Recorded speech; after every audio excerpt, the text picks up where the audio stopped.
What's up, Alphas? It's your boy Alphas. Zelmae, looking cute, looking clean, looking sexy. And of course, it's Keep It Down Sports on a Friday. This is crazy. On a Friday, it's crazy. But we are here, ready to enjoy ourselves, have a good time. As y'all see, I am by the judge himself. It is the one and only Monray. The best in the Midwest is below me. It is the Uniqo Williams. Of course, we got the sensei of the Blurred Cartel, Hollywood Sensei. The legend himself is here to join us to talk a little bit of sports. We got a few topics today to talk about, and I'm excited for it. How y'all doing today, boys? Yo, You Blessed mean and good highly Friday. favored. Juneteenth, you know what I mean? Shout out to all my black folks. You know what I mean? Chud the Special builder Juneteenth on edition. Chud the builder got his bond revoked. He in jail. Good day. It's a good day for black people. Let's go. Good day. The racist lost right before Juneteenth. That was a good present for Juneteenth. Well, they But also dropped. They also dropped the Carmelo Anthony footage today, and it's very racist on Twitter right now. So it's not very clear footage. It's not clear, but they try to drop that on Juneteenth too to stir it up.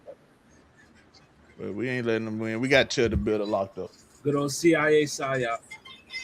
Yeah, we got the Chud the builder locked up. But let's get into some sports real fast. We're gonna start off with this. Yay or nay? Wemby is still the current lead for the face of the league. As the Yay! future face of the league. Future face of the league. Future. He's in. Because He's in it's the still LeBron. lead. Yeah. He's in the lead, but I mean, had you asked a different question, is he the face? I would have been like, absolutely not. He had an No, not yet. opportunity, he lost it. But as far as lead, yes, 100%. I believe he's in the lead. How did Uh, if they would have won the finals, I would have said yay. But because of how the finals ended and how he acted when it ended, I'm gonna say nay. But who you Who's got your as the future lead? face? For me, it would be Anthony Edwards. He got hate for in serious things too. I don't know. They just choose to hate. He got I'm like, if you shake hands too early, you get hit on. If you don't shake hands, you get hit on. By the way, Paul Pierce showed the tape that he didn't shake hands at the end of the finals when they lost the Miami finals. And Draymond or Green Kobe? said he shook hands with Toronto, but he didn't. So people found it out. Because Draymond Green went on a rant about shaking hands on you, something like the Kawhi on you. People found the tape. Oh, matter of fact, nah. Matter of fact, nah. The new face of the league about to be my main man. You know what I mean? In Dallas, we got the All American white Oh, man. Coop. You know what I mean? Coop. You know what I mean? The NBA been waiting for the next great white hope. You know what I mean? So yeah, They it's were Cooper disappointed Flag, chip. dog. They were so disappointed chip. By the way, I love Cooper Flag. I love Cooper It's Flag. This Cooper said Flag.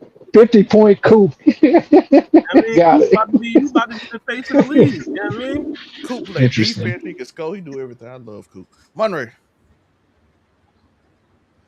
it's a tricky question because I say yeah, he in the league to be the next face of the league. I think that's fine. But when I say lead, I think that lead is like almost minuscule because I don't think none of the current face of the league contenders are anywhere close. Like they tried it the last 2 years with Anthony Edwards, and that just fell through because he just was not that guy on not on the right team, not able to get to the right levels when they pushed it. Then they tried to go full force, NBA included, with pushing Wemby as it, and it just fell flat on their face with just everything going bad.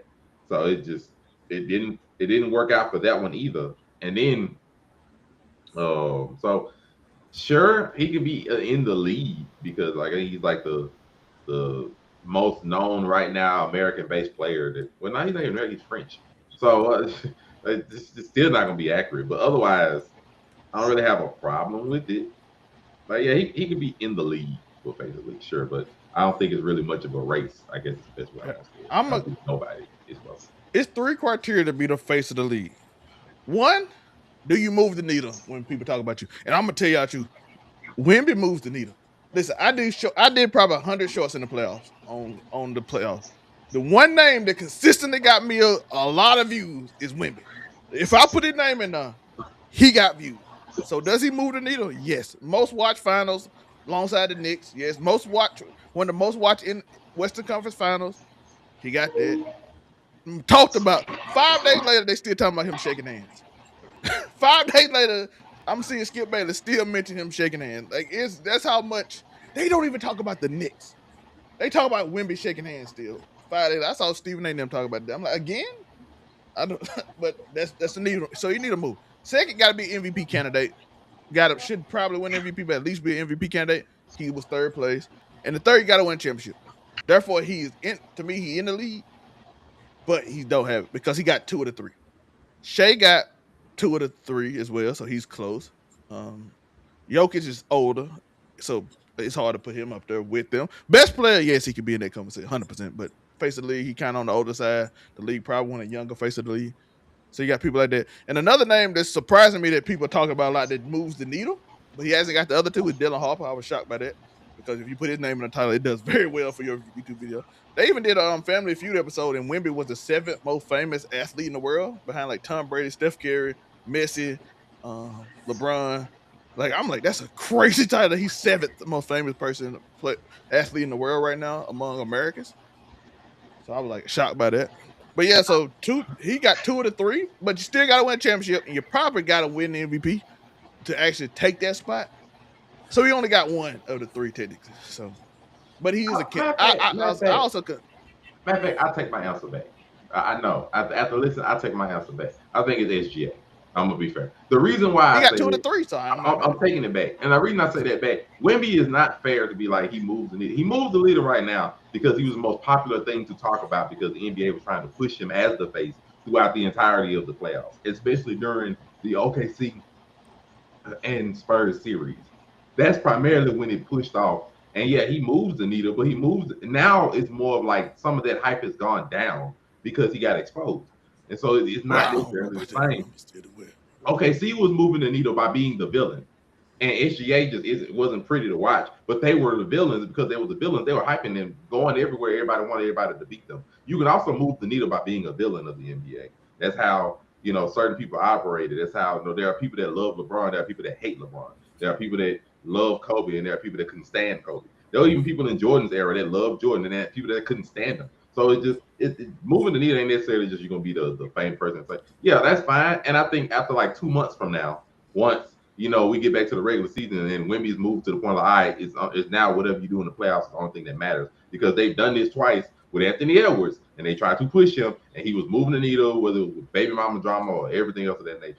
But I'm not gonna say that you are the closest, but no, because nothing about his game right now, nothing about his current accomplishments, and nothing equates to you really being anywhere close to face of the league. Nothing equates to it. So I'm not gonna say that. I'm not taking my answer back. SGA is the closest, because if SGA would have won a championship this year, man would have been the face of the league by outright being probably the most hated superstar currently going, and people would have wanted him to lose. Would have made you beat the face by default, just because people outright know who you are by their dislike of your team. So still no. But I also see New York media has made him a villain because I don't know, they don't talk about it. Joe Budden went on a 10-minute rant on how much he hate Wemby now. So that's. I'm not gonna count the people that just want to just trend and will talk about whatever they know is popular right now as a real. But no, I'm saying Joe Budden's gonna talk about Wemby because Wemby's popular to talk about. Yeah. Skip Bayless is gonna talk about Wemby because Wemby is popular to talk about. Like I'm not gonna count that like no. It's just you're trending right now. So they're going to talk about. By the way, I don't disagree with Monray because I did put SGA. He got 2 of the 3 in my category. No. If SGA would have won this year, he'd have been the face, because he had 2 back-to-back championships, 2 back-to-back MVPs, 2 back-to-back Finals MVPs. Motherfucker would have been a face, straight up. No matter how, nobody wouldn't have been able to deny what the accomplishment that he did, and they'd have been well on their way to dynasty talk right now. And to be fair, he still should be, because the Thunder are still loaded. But just regardless of whatever nature, we'll see how that goes. But no, I'm gonna tell you that no, Wemby's not. He's not the front runner, because. And I say this and all respect to it, whatever. What has he done? You got the same metrics right now as, or close to, not even close to. You don't have better accomplishments than Rudy Gobert. What the freak would I say you're the face of the league right now? You don't. Technically, by the time LeBron got their first championship, he does have more points and more rebounds. And no, I was saying like actual accolades. Okay, you right now the main thing you have is the defensive player of the year. Essentially, rookie of the year. That's it. That's all you have to your name when it comes to like when we're having like career accomplishments and stuff of that nature. And I'm talking about face of the league. He hasn't done anything. And I gotta look over, and I have to be fair to him because he's not from American soil, so I don't have to put anything against him or anything of that nature because we have multiple people that's not. I'm like, I have multiple champions that I'm just immediately glossing over. Giannis don't won the championship. SGA don't won the championship. Jokic don't won the championship. Who else did I have? It was those three. Like Jason Tatum, Jaylen Brown, like multiple other people done won a championship, done won finals, MVP, done won MVPs. And you the front runner, why? What reason do I have to justify you being the front runner of face of the league? What have you done? Now, mind you, I say he's extremely young, so he has hopefully a long and great career ahead of him. I'm just like, brother, that's not fair for me to disrespect the other accomplishments and the other things that these great players have already done. And I got a better chance of saying Luka's the face of the league right now, and Luka just has a shooting title that suits his name. And I got a better chance of saying that than I just he made the finals. So a lot of these people. So Jimmy Butler done made the finals. I don't see nobody up here talking about Jimmy Butler the face of the league. Again, like I said, I dismiss certain people because they older, so they not gonna make an older person. I say Jim Butler, Tyler Hero done made 2 finals in the last 5 years. And everybody saying he made no. Everybody saying that's not fair. That is just not fair. No, he hasn't done anything. No, he has not done anything to say this man should be face of the league right now, or even close. Nothing. So No. You brought up Jimmy Butler. Like that was gonna be a real argument. Nobody ever thought that. Nobody would ever think that. Finals this soon as it's good. So a lot of people. No. I never tuned into a Jimmy Butler playing tonight. Don't nobody do that. Wemby is a needle mover, but you tell me Wemby playing tonight, I'm gonna watch it. Like I know people that know Wemby that don't know nothing about basketball. They don't know another player besides LeBron. I'm happy with that. It's cool. That means when I say needle mover, that's what I mean. People know him. People know who you tell me SGA playing tonight. I'm not turning the TV on to go watch SGA like that. But I also know I'd rather go watch Wemby. I'm gonna watch just so I can root against them because I don't like that team. I also know people that do that. That means you also are a needle mover. Even if, like I said, even if people don't cheer for you, you can move needle by outright being a villain. Easy. But I do give him needle mover. Like I said, it's SGA him in that little ranking for me. Then Ant kind of like third. Because like I said, like if you say SGA, I'm not gonna be mad at you because he got 2 of my 3 categories. I'm not giving that to him right now. Like that's not fair. But it's just not fair. But just like as far as leading, I think the league kind of got a future star they know. And then he got a teammate that like I said, also has a potential to. I got a legit question. What's that? Yeah. All right. So like throughout the course of the NBA's history, there has been great foreign-born players, of course. You know what I mean? Hakeem Olajuwon, Dirk, Tony Parker, Manu Ginobili. Now you got Wemby, all that stuff. You know what I mean? Jokic, Luka, you know what I mean? Giannis. But with all that being said, the face of the league has always been an American player, even with the rise of the foreign-born players becoming some of the best players in the league. So realistically, can the NBA be as big as it continues? Can it continue to be as big as it is with a foreign-born player as the face and not an American? Because I'm gonna say this: an American sport. I thought the same thing you did. Then I saw them finals ratings. When I saw them ratings for the finals this year, I'm like, okay, they might have something, but it's also the Knicks too, so I knew that was gonna be added in there. But you need a other star to be against the Knicks to do it. Like the best case scenario for the league is for the Knicks and Spurs running back and Wemby take the title and be the MVP next year. Is that what the league want? For Wemby to be the MVP and then beat the Knicks? That man got to make a heck of a turnaround in his skill set right now. Man, you gotta damn all that. First of all, can the Knicks make it back? I mean, I think it was. I just said the perfect scenario for the league because Cat might not get re-signed because they can't afford the max for him. So that's an interesting scenario that's gonna happen. I mean, the East is back next year. I believe they're back competitive all over again. It's not a walk, a cakewalk. Celtics next year. It's gonna be different next year. Orlando Hawks might be a gonna be a little lot bit better. I better. know people laughing there, but Atlanta, Atlanta Hawks gonna be a lot better. Jalen Johnson Charlotte, gonna be a lot better.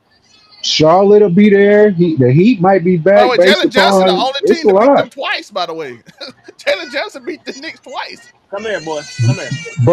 But to answer your question, Hollywood, I would say that as long as I've been alive, it's always been an American, which would be Michael Jordan. You had the luxury of having him for over a decade. Then you had so you had that, and then you had the luxury of having LeBron and Kobe and all them for all these years. Then after Kobe and them came off, you had LeBron and still had Curry and you still had KD and you still had Russ and all them. So we just had the luxury of just always having an American. So now with it being a much more wide open world, with the world having the internet and all that type of stuff, and the international community can jump in, this is our first opportunity to see if it can work in the history of basketball. Yeah, but I saw another question that we're gonna ask about. Yeah, let's see what we got here. And also scandalous. When I say scandalous, not scandalous, but scandalous faces of the league. So I mean the Anthony Edwards aspect of things, like I mean that nigga's not squeaky clean like you get with your LeBrons and your Stephs. You know what I mean? So it's Wemby right now. I mean he's squeaky clean. So is SGA. But He's squeaky but clean. Ant So got it's kind of it's. Ant got kind of the rough little that Allen Iverson kind of had at that time. But Allen wasn't never the face. He was just But a. Allen was also 6 foot, so that's also a problem with the league not gonna let a 6 foot So person. that's we just gonna have to wait and see what America's actually going with. That's what it's gonna take. Popularity wise, it'll have to be Ant, but Ant got to probably get out of Minnesota because everybody that get out of Minnesota win a championship. As soon as you get out of Minnesota, it's time to win a championship. Hey, Wiggins got out, won a championship. Cat got out, won a championship in a few years. Hey, Kevin Garnett got out, won a championship. Kevin Love won a championship. Damn, that really happened. Like if you got Minnesota as it was the second or first star, you win championships. Apparently, I did not. When I think about it, that's actually crazy. How that? Yeah. And I think it's at the third year too. Every time, right? Second or third year, you win a championship every time you get out. That's a crazy stat. Next up, this is a question I saw. Where your parents at? The Spurs will end up like this is Doc Rivers, so excuse the stupidity of this question. The Spurs might end up like the 2012 OKC Thunder. This is a Doc Rivers stupid question. Shout out to Doc Rivers. I'm gonna say nay. You know what I mean? Because I got a simple nay. It's a simple answer because you know what I mean. If you're San Antonio, you got to be an NBA historian, right? You got to understand that what OKC did hindered them, and then they didn't win a championship until what 2025. Yeah. Took them 13 years to, you know what I mean, get back to the, you know what I mean, because they dismantled the core. They didn't even have to pay James Harden that much. You know what I mean? That's the crazy part. Like they didn't even have to pay him that much. So I'm gonna just say nay because I feel like San Antonio not gonna make the same mistake. Just pay Wemby, pay Castle, pay Harper, put some vets around them, and get a better coach. Get Miss Johnson the fuck out of here. You know what I mean? And you'll be fine. I didn't know that coach's name until the finals. I was like, who is this? Who is sometimes this? I call him Mitchell Mitchell on accident. I'm not gonna lie. Sometimes Terrence Howard out of here, man. Get him out of here. I'm gonna say this though. I'm gonna tell you why it's a stupid question. They never had a chance to run it back. James Harden was gone by October 27th. He was gone that same year, so they never had a chance to run it back. So being like they'll never get back like these three did. Y'all said the same thing with them. I'm like, but they never had a chance to run it back. We don't know what they could have did if they would have stayed together. So I think that's just a stupid question. Thank Doc Rivers for asking that, but I do want to know. But potentially, why the question is basically, is there a shot that they don't win a championship with this core? Basically, that's the essential question. But it's the same question. Before they end up like the 2012 OKC. Monray. So the question is it a shot that they end up like the 2012 Thunder and never make it back? Absolutely. Yeah, it's very possible. Why? Because recipe for disaster. You don't get rid of your coach who made obvious mistakes throughout the entire playoffs. You piss off your potential star backup point guard who is playing better than your main point guard because you have a cap situation that is pure carnage right now because he has exceeded expectations and still may not start next year. So, 2, piss off potential big 3 member. 3, your star member, we have to hope make the advancements to be able to play the kind of game that he should rather than thinking like he's Kevin Durant. So these things combining, is it possible? Like I said, I don't think it will happen, but is it possible they end up like that and don't get back? Let's see. And then combine all that with they're in the Western Conference with an OKC team that took them 7 games to get by and some injuries and got exposed by a Knicks team in the finals that were inferior to them. And there are other Western teams that could potentially get better. And it's a possibility that they don't. Yeah, it's possible. I don't think it will necessarily happen, but I also have to be mindful and understand that this time last year we were talking OKC was a dynasty, and we were talking that Oklahoma City could get to the finals 3 times in a row with ease. And lo and behold, they got to the Western Conference Finals. They got stopped. And I understand that the NBA changes from year to year. Teams that weren't a threat last year are all of a sudden contenders this year. Teams that ain't supposed to get to the finals last year can get on a high streak and get there this year. So is it possible? Absolutely, it's possible that the Spurs could make mistakes. They could not evolve as a team that could just do bad things, and luck could just not fall their way. It is definitely possible that over the next 2 years they don't get back to the finals. It is 100% possible. I think it's more possible they can get back, but I'm not gonna act like they don't have work to do in the meantime. Like if they don't make the requisite steps to become better as a team and as individual players and as a coach, which is 3 different avenues, mind you, that they got to get better at. Could they get bounced out next year in the second round by somebody? Yep. Could they, then all of a sudden somebody get mad, somebody could get unfortunate. I hope nobody get injured or whatever. I'm just saying I understand stuff like that happen. Yeah, that's the possible name for me. Teams can get hurt, teams can get upset, teams can get pissed, players can get pissed, players want to leave. Like, is it? And I like I said, I hope this don't happen. I hope they stay together, whatever. I'm just putting scenarios to understand. In 2 years, could Dylan Harper get upset to the point he want to leave? Yep, definitely could. If it keep going the way that it is now, is it possible that Stephon Castle could stay the same or regress or keep a turnover problem? Yeah, it's definitely possible. Could De'Aaron Fox, because they're stuck with his contract, get worse in the coming years instead of better? That's definitely possible. Could Wemby, keep thinking he Kevin Durant, keep on taking these pull-up shots or whatever instead of being Tim Duncan and killing them with fundamentals and stuff? Yeah, he definitely could. So it's not out of the ballpark to say that this team might not get back anytime soon. I think it's more likely that they do, but it's possible they don't. So the answer, yeah, it's possible. Yeah. I agree. Anything possible. Like I said, we hope it's not. We hope no injuries happen. I think that's the number one thing, the injuries. Fortunately for them, Wemby doesn't have like a history of injuries. So that's a great thing for them. Like most of the centers, normally have like injuries throughout their life. Like Anthony Davis was injured in high school a lot. So like people like that, Embiid he started basketball late. But he didn't even play in Kansas. Like he didn't play in Kansas. He didn't play his first year in the league because he was injured. Embiid didn't because he had knee problem.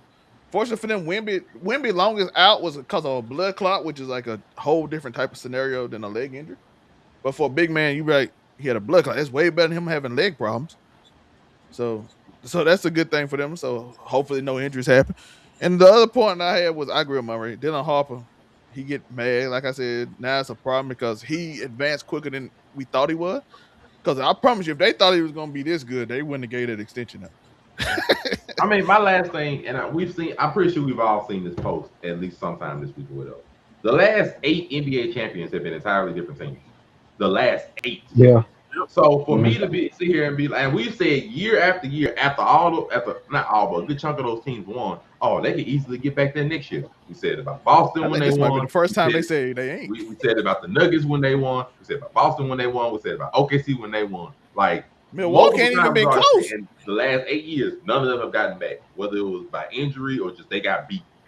So I'm just not gonna act like, they can. No, it's a matter of fact, it's just more chance. Likely, if you ask for, hey, am I going to take if I'm making a bet at Vegas, I'm picking the Spurs to get to the finals for the field. It's just gonna be more likely that the field was gonna win. It's just odds. So no, yeah, it's possible they don't get back. I think they will, but yeah, it's possible they don't get back. Man, 82 games is so many chances for something bad to happen. This ain't like football where it's like, yes, it's it's a smaller sample size, and every game is like week to week is, that's the season's on the line. But the NBA, that's 82 games, 48 minutes, or however, 48 minutes of anything can happen.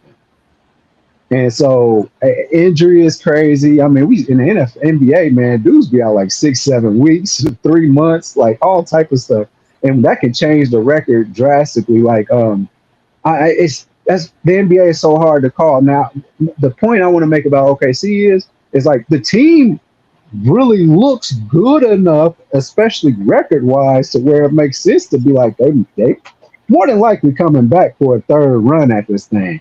I mean, they could be Western Conference champions or make it to the Western Conference Finals again, just because, like I said, from their record standpoint, they look like they were going back to the finals. I mean, they looked like a really good team all year. So the Spurs, we know that they look.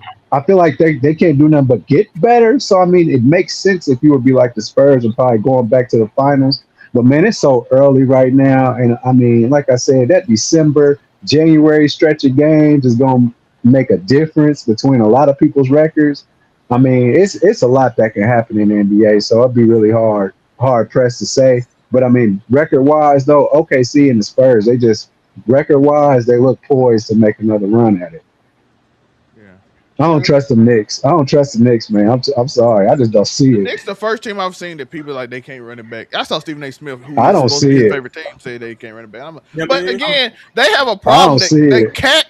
If Cat don't take less money, which is almost $10 million a year, they can't re-sign him. So that's a big problem. No, I'm gonna be fair. It's not. That's a big problem. I think the media saying the Knicks can't run it back is probably just them being honest and say this is really a fluke. Right? It's just them being like it was a fluke. Yeah, I don't think it's a slight. I'm there. It's just like they overachieved this year.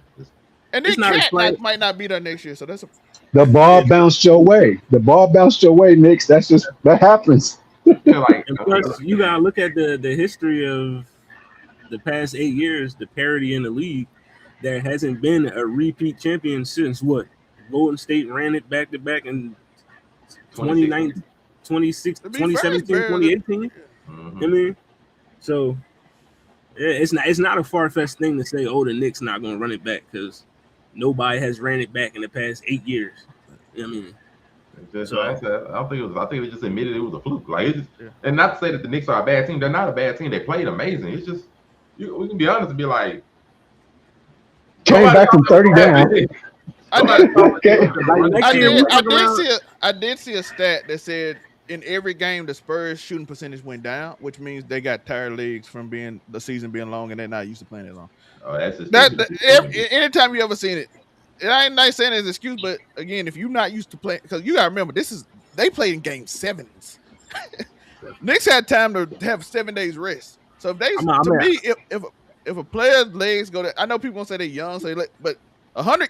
Most of these people only play 20 games a season. Wemby never even played 60 games in the season. I'm gonna use this time to give kudos to LeBron because he used to 82 game seasons, then the playoffs. I mean, he was living that life for like almost 10 straight years. He a freak of You know what I nature. mean? So you know, he's a freaking. By the way, LeBron, the only player I know that didn't get a major surgery. That's why everybody in the next 4 years after him all retired besides him. I mean, but let's be real. It's not the Spurs that had it. It was Wemby. Like, let's just be real. Wemby averaged 20-something minutes in the regular season. And then he started getting 40. Then he started getting 42. After you get 40-minute games, and you've been playing 29 minutes. Yeah, they were showing his percentage too. Every quarter, his percentage go down. Yeah, and by the way, that's also why he started shooting jumpers more. Because when you're tired, you start like, yo, I ain't finna do that. He got a ways to go. That boy better learn from the school of Tim Duncan. And you in San Antonio. Go learn from Tim Duncan. But KG, Him and David Robinson. He like you got both of them. I did see KG say Tim. KG said I work with young boy, but Tim ain't like that. Tim like, hey, Look, you in figure it San out. Antonio, you the next coming. You better convince No, me. But Tim KG better said do he'll work something. with him. But KG said you got a slim bill like me. I'll work with you this summer, young fella. But he said Tim ain't really like that though. So Tim don't like work with people like that. The way Wemby needs to play is like Tim Duncan. It's not necessarily like Garnett. Because Garnett will also take jumps. But he talking about core exercises to get his strength If up. Wemby played like Tim Duncan, straight fundamentals, simple handles, and an occasional shot, the man would be unstoppable. But that take the fun away from him. Tim Duncan was like one of the most And that's why Tim Duncan could never be the face of the league. And though. I say boring to watch. Tim Duncan was one of the most boring, fundamental game players. Yeah. And he was also the best power forward in NBA history. The man had 5 rings. And so he could never be. Who cares about being the face if you win? Listen, on my list, Tim Duncan's ahead of Kobe. But Kobe was a face of the league. Tim Duncan wasn't simply because Tim Duncan didn't have the real. Like, if you win, who cares about being a face? You win. But we'll see. He that everybody kind of want him to be everything, and it's a very interesting there because he is the creative player that everybody kind of made in old NBA 2K. Like, I'll make this 7-foot dude that can dribble and shoot, and he can. So it's kind of like, okay, is he gonna ever adopt that mindset to be different? Because I ain't gonna lie. Let's be honest. All of us. Let's be honest. If you were 7'6" and can shoot like 38% from 3 and can dribble, would y'all not be like, yo, fuck out here posting up? I'm finna triple threat. Like, cause that's lie. Let's not lie. We all did it on 2K. And did y'all ever just post up and do hook shots? I don't think I made it. No. 7'5". I have never. We created Wemby on the game and we refused to do it. He be 6 something, but I didn't make him 7'5". I know I didn't do that. I know. Everybody I know almost made a 7. I think early 2000s when I was a kid, when you would be like, "Ooh, this will be funny. Let me make a 7'7" nigga." Joe, they patched it out. As an adult, no. Joe, they patched it out. You couldn't do it no more. Joe, they patched. How the hell am I lying? Did they not patch it out 2K so you couldn't be a 7'6" dude that can shoot threes? They did. They had to patch him out. So I'll be a hypocrite to be like, yo, if I had this ability, would I just be? You know what I'm saying? Would I just?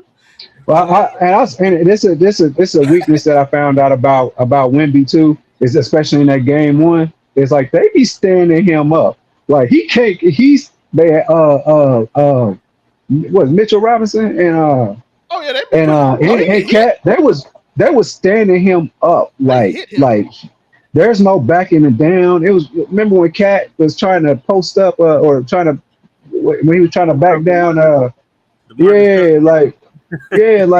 That's how they was standing, stopping him in his tracks. He couldn't get to the paint if he wanted to, bro. So it's a lot he got to work on. Jose and everything. But then you saw like Jose and them, and they hit him in the legs with the butt, they throw him off balance so he can't do lobs and shit. He gets a lot of fouls. That's why he get frustrated a lot too, and he'll push somebody because if you watch the play, he literally get like thrown on the ground. Hey, now hold on. Hey, and also some of his behaviors. It get his ass smacked in the motherfucking jaw, man. I'm gonna tell you that now. Keep doing that shit. If I'm Wemby, I'm not gonna lie though, he do that shit and nobody do nothing to him. Shout out to that. That nigga tall as fuck. But listen, if I'm Wemby, off season, you know what I mean, walk up, get some bricks in your back pocket, nigga, holla at Giannis, dog. You know what I mean? Holla at, get in the weight room with Giannis. I don't know if his body can do that. I'll do probably KG, Tom Brady. Oh, you talking about off season? Kevin Durant did that too. He kind of bulked up a little bit. He was able to move around pretty successfully. He can kind of be slim but add some muscle. I've seen it happen. For his build though, it probably KG. Women need to work on 3 things. He got to get a little bit more size on, like a little bit bigger, to be able to bang down there. He got to work on the post game. He got a post game. He's just not strong enough to do it. Bottom, and he needs. It's gonna sound a little bit off shaky or whatever the case may be, but post game, that and I'm gonna say mid range shooting, not far away shooting, but. Because a clutch factor, I would say that, but you can't really develop a clutch factor until you get a clutch factor. But you need a post game because you need to be able to just work down in the post, down low. You need to be able to be in the paint, bang in the paint, all that kind of stuff there. You have to be able to do that. Oh, yeah, conditioning, that was third. Conditioning, because you cannot keep on getting tuckered out. But if you work on an effective post game to not have to work as hard, you won't be as tired. Conditioning, post game, strength. That's what you work on.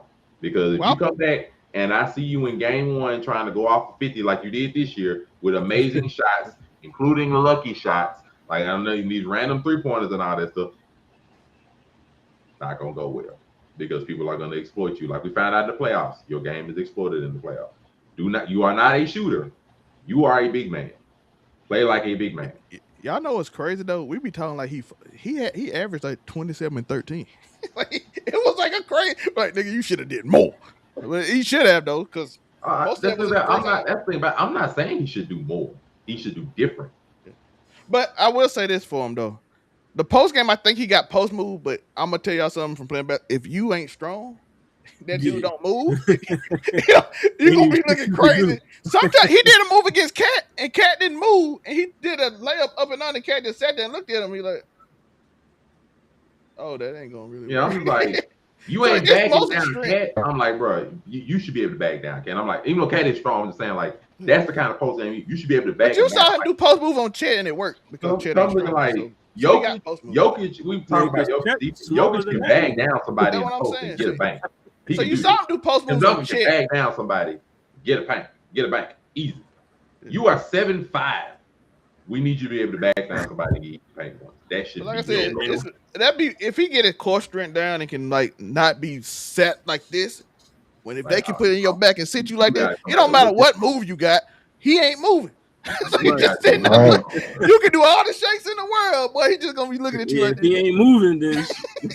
I'm gonna say it like this. And you just move, you'll understand what I mean. But past game one, it didn't happen as effectively. But Alex Caruso should not be able to guard you. Yeah. That should not happen. Caruso should not be able to guard you. Well, if I can push you out the paint, you went off of that paint. No, you know how disrespected Shaq would have felt if they would have put a nigga like Alex Caruso on him, nigga. Hey, no, fire. Come on, dog. Like Caruso should not be able to guard you with Chet coming off the weak side. No, you should be like, oh, this is an easy and one every time this man gets the ball next to me. You shouldn't even be like I said, get his core strength up. He'll be good. I get my man a better and one every time I get the ball. Get him a better point guard. I mean, speaking of, shout out to that segue. Fox should remain the starter for the Spurs next season. Nay, I'll tell you, he's the main reason. I'm gonna say 1A, 1B, 1C. He was like 1B for the reason why they lost this finals. I really feel like had they had a better veteran point guard that knows how to slow the game down and put your big man in positions to score, Chris Paul, it would have been way different. You know what I mean? Fox never been that dude. You know what I mean? Like he been a great scorer, went to the playoffs one time with Sacramento and they lost to Golden State. You know what I mean? But yeah, Fox, it was a good move in theory. It looked like, oh yeah, maybe if we put him in a different situation, he'll elevate his game. But we seen the flaws of his game come out in the finals. It's just he's not a floor general. You know what I mean? For a team that young, you need somebody that can slow the game down, dictate the pace, and be a floor general. And he's not that. So, yeah, that would be my biggest thing of getting him out of here and putting somebody in that can actually, operate with Wemby the correct way. I was thinking earlier about that, and I was like, okay, what if he come off the bench and they be like, hey, when Wemby come out now you the scorer. You don't have to worry about all that floor, Junior. Just do what you did in Sacramento with the second unit. And I'm like, okay, that might work. That's what I'm saying. Just be the floor. And then Castle got developed. In that case, Castle had to develop his mid-range game because most of the turnovers come from when he gets stuck in the mid-range. Because I don't know if people saw it. Because Fox and Harper, I know people saying Fox and Harper, but they score in the same spot. They both left-handed. They like the same spot. If you look at the numbers, I was looking at it the other day.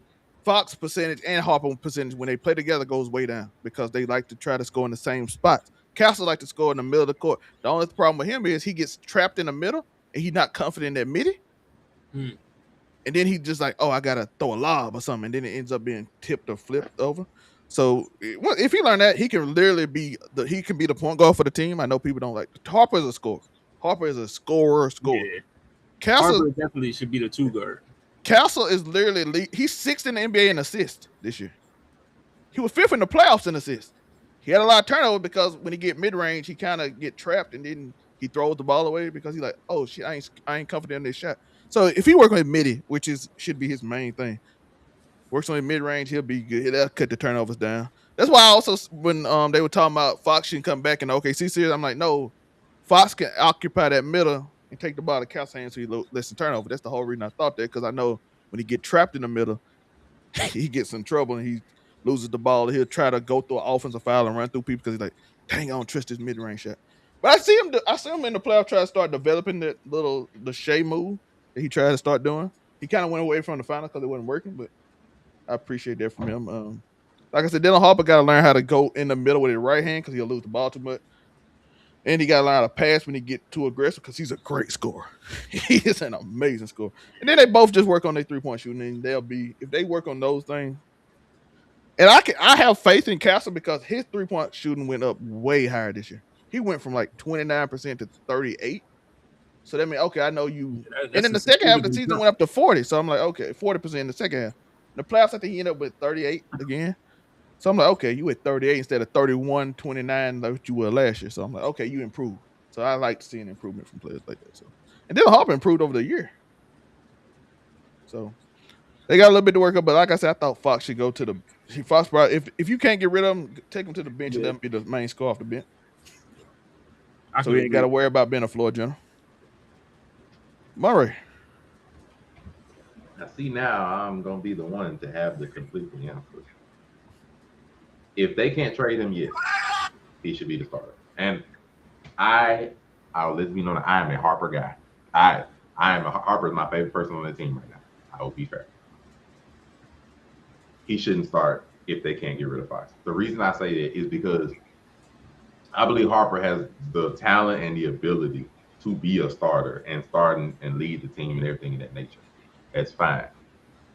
The two issues, one is that even though we have problems with Fox and everything of that nature, Fox started all last year for the most part. He started all last year. When this team won 60 games, it was when Fox was a starter and Harper was able to come off the bench. And if I had to pick one of them to come off the bench, it would be Harper. Even though they've also had lineups that are interchangeable where they've had Castle come off the bench sometimes or whatever. I've never really seen Fox come off the bench. And that's something that can be an adjustment going forward. Like, hey, Fox, some games you just might have to come off the bench, just to be fair. And that would be something I would watch. I would even be willing next year to start both of them or just interchange all of them to see what's the best rotation if Harper can really lead the team. Because even though we all say, yeah, Harper should come off and lead and everything and start or whatever, Harper is 20 years old. Like, he's also very young. And unfortunately, experience is just something that he's going to need. So I'm willing to have him start sometimes if I can't. But if I can't get rid of Fox and the man going to be sitting there making $50 to $66 million a year on my team, I have to, I can't justify necessarily benching him unless I know for 100% fact Harper can lead the team. And right now, though he has the talent, he doesn't have the experience. So if I can't let go of Fox, I would start Fox. And, some games it might be Fox and Harper. Some games it might be Fox and Castle. Some games it might be Harper and Castle. And I'm just going to work those around to eventually get Dylan the starting minutes and the ability that he needs to lead. Because he's going to be my leader in the future. That's going to happen. But it's going to also give me time because the coach also will have to get fair. The coach is not an experienced coach. He's also a young coach. So I have to give everybody time to be able to acclimate and really see if the team can be super successful with Harper at the lead like it was when Fox was at the lead. So as much as I would love to be like, yeah, I want to immediately start Harper and everything, wisdom dictates that's not immediately the route to go if I have Fox on my team. Because regardless of how the team is young, it just is. The team is young. Everybody's under the age of 23.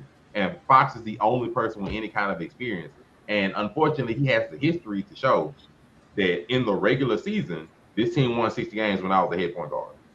Harper can't say that. So as much as I love Harper, experience and history is going to be like, lead Fox out there while he's there and alternate around.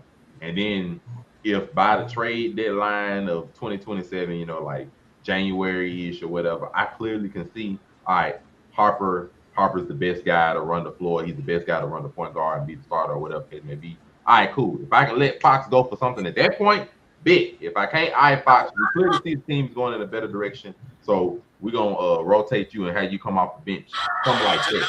But starting off, if I can't get rid of Fox, Fox is going to be the starter. That's what I would say. The reason I'm gonna say why the only reason I disagree with it, I want Harper to get the reps. I want them starter reps. But this because I want him with Wemby. I don't want him without Wemby. I want him to. I get it, and this is also my mentality when it comes to this. Like I said, I would do it slowly, to get those reps in, because my number one mentality, if I'm the coach or the owner of a team, is not for my team to get the experience, quote unquote, and all that. Is to win. I want to do what I need to do to win.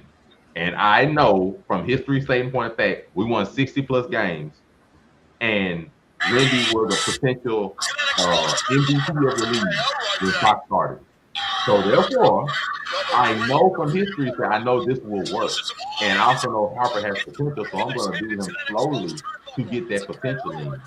And we'll be able to know by, January. That's 2.5 months into the season. I'll know by the end if Harper should really start going forward, or if he's not quite as seamlessly blended in or not. So, but ultimately, I want to win. You're gonna get reps regardless, but I want to win, and I know at a floor that if Fox starts, I can win 60 games. So I love Harper, but I also have to be fair to the team and the success of the team versus my own personal bias. So, yeah. I already asked this and we already answered, so we're not gonna really go on this. Knicks should be the title favorite. I think everybody said no already, so we answered that question. But I've seen Knicks fans are losing their mind right now, and I do want to go over this specific thing. So we're gonna have some Knicks topics, and this one's gonna set me off a little bit. But Brunson is a better player than Allen Iverson. Yay or nay? Capital N, capital O. I don't care if he just won a ring or not. That man is not better than Allen Iverson. Whoever's out there saying Brunson is Knicks better fans than going AI, crazy right now. y'all niggas better shut your mouth and stop disrespecting the answer, nigga. You know what I mean? We talk about an MVP, steals leader, all NBA player. You know what I mean? Come on now. Crossed over Jordan. What are we talking about? He got the crossover band as carry because Jordan didn't like this.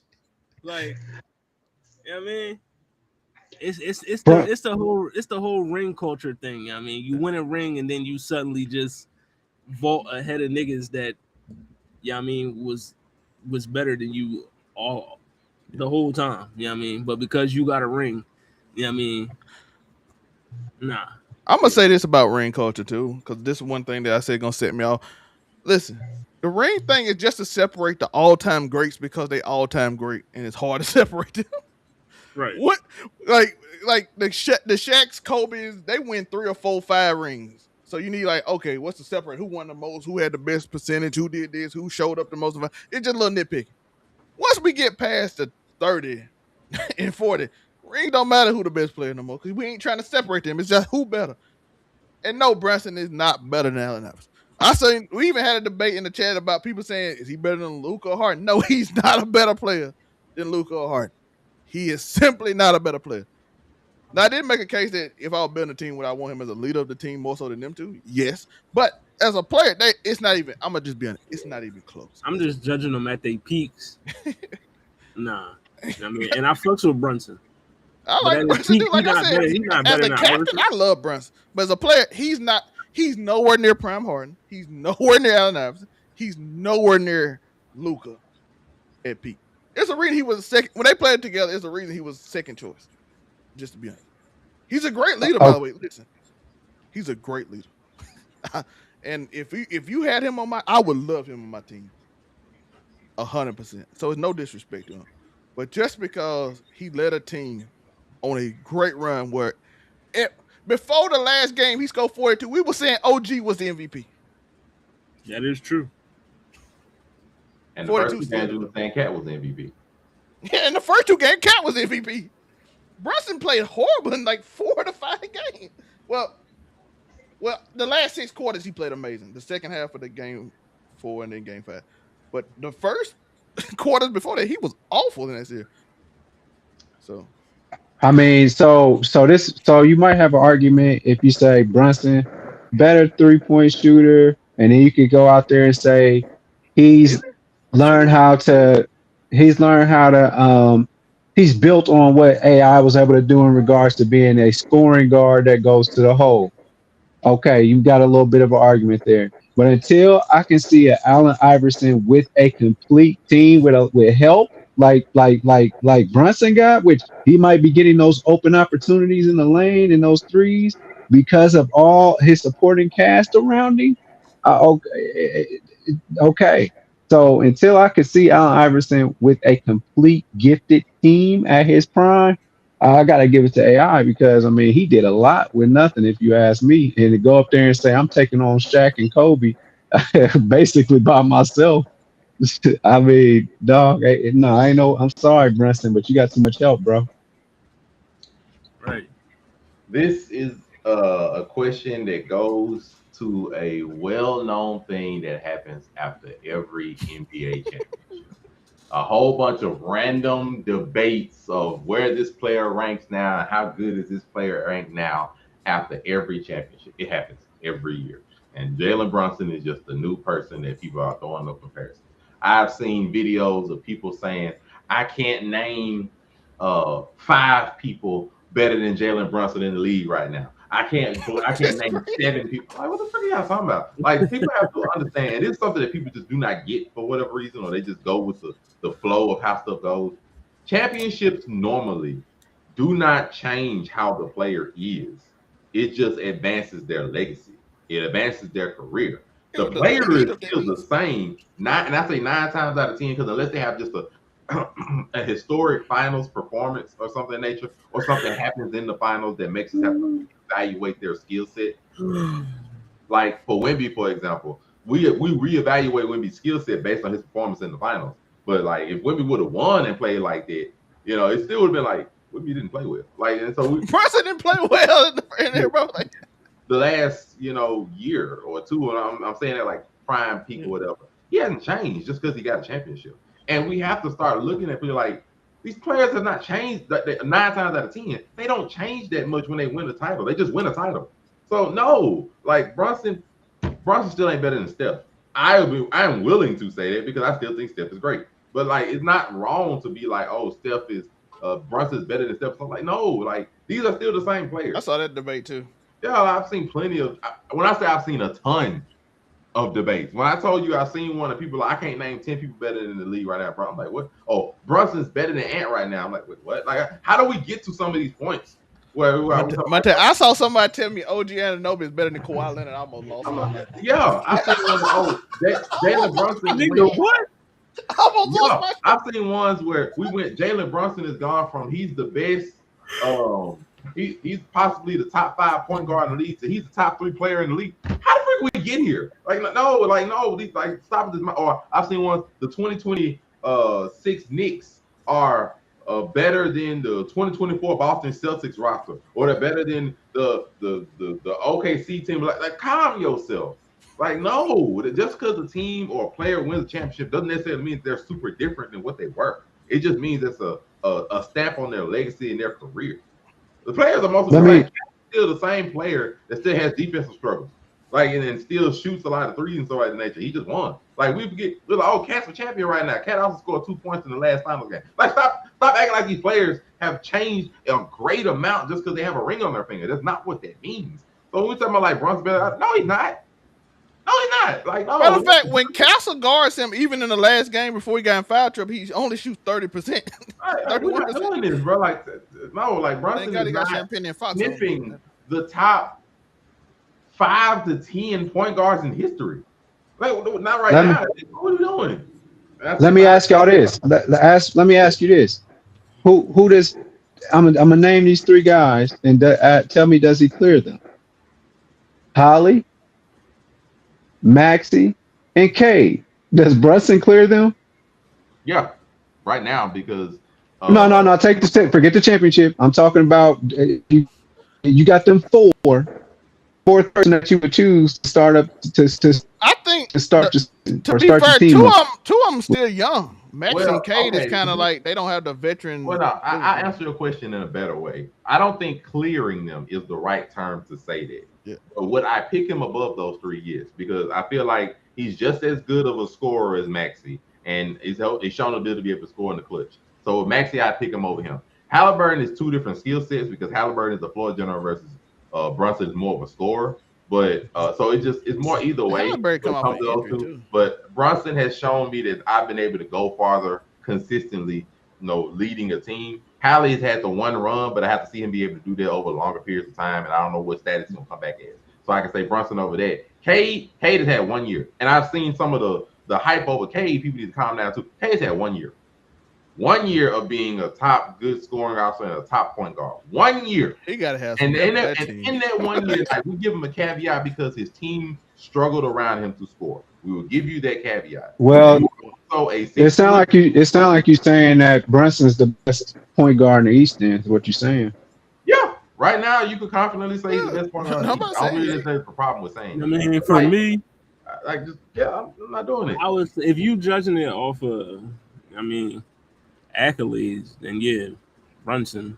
But for me, who I want running my team, if I had to pick between the four, healthy between all of them, I'm picking Halliburton.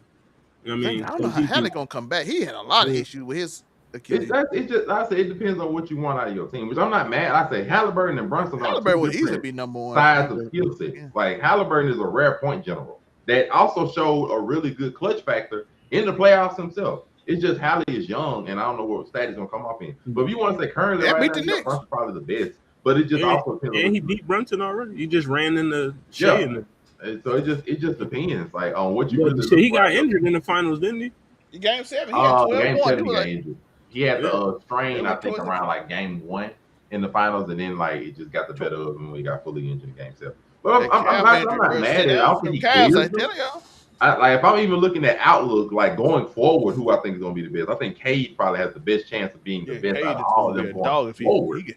But right now, yeah, I think I can pretty safely say Brunson, I think, is the best point guard right now. Though I have to be fair, the championship is a part of it. Because prior to the championship, it was probably like a straight free-for-all of who you really thought the best point guard in the East was. But with the championship, it's a bit of an icing on the cake. But I think right now you can safely say he is. But going forward, Cade could be a monster. Straight up monster, but it just, Cade is a dog. Maxey can be a dog too, but like I said, he young too. But I don't know how I feel about Maxey, to be honest.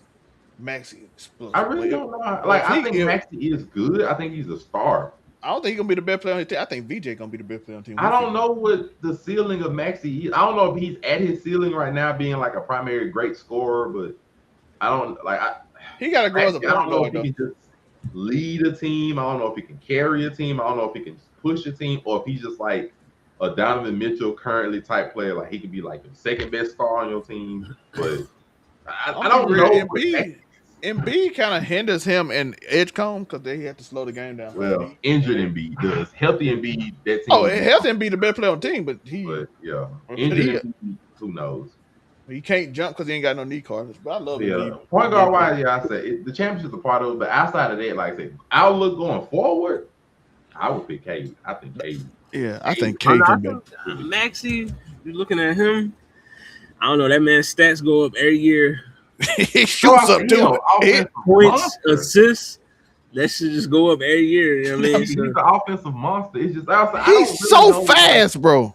I don't know what I really think about Maxey. I don't know what Maxey's ceiling is. That's why I say I'm a bit befuddled, and I can't really see, unfortunately, because of him and the team and everything around him. I can't really see him in the biggest moments because the team never really gets past the second round.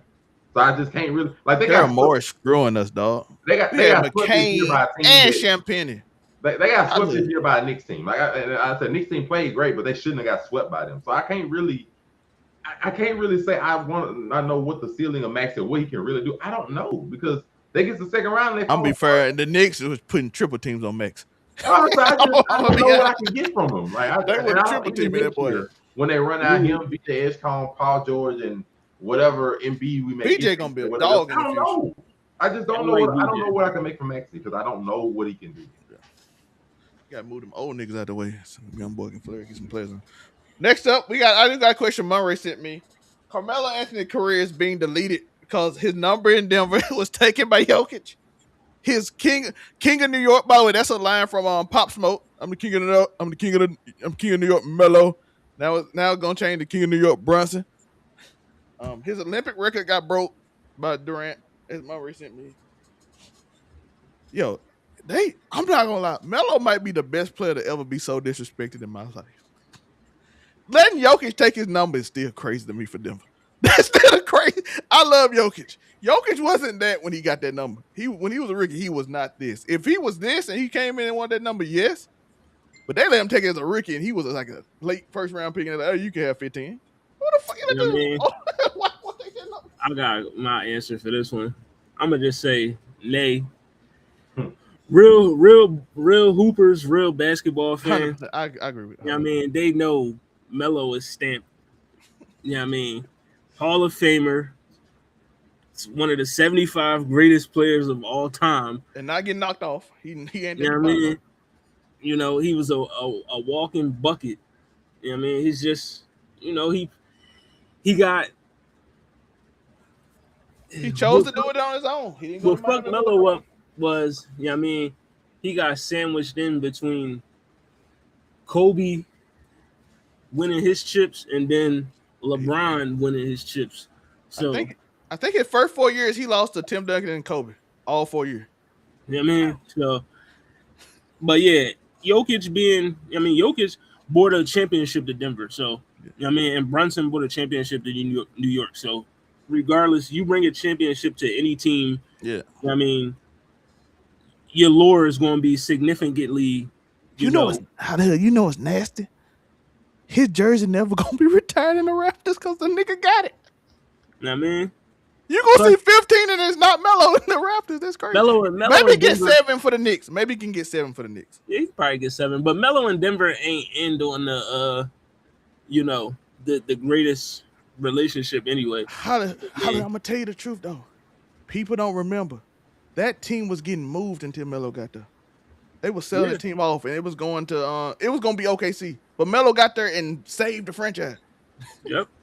They were the worst team in the league with Andre Miller and all them. In his first year, they sold so many tickets. They said, "Nah, we gonna send Seattle to OKC and not Denver."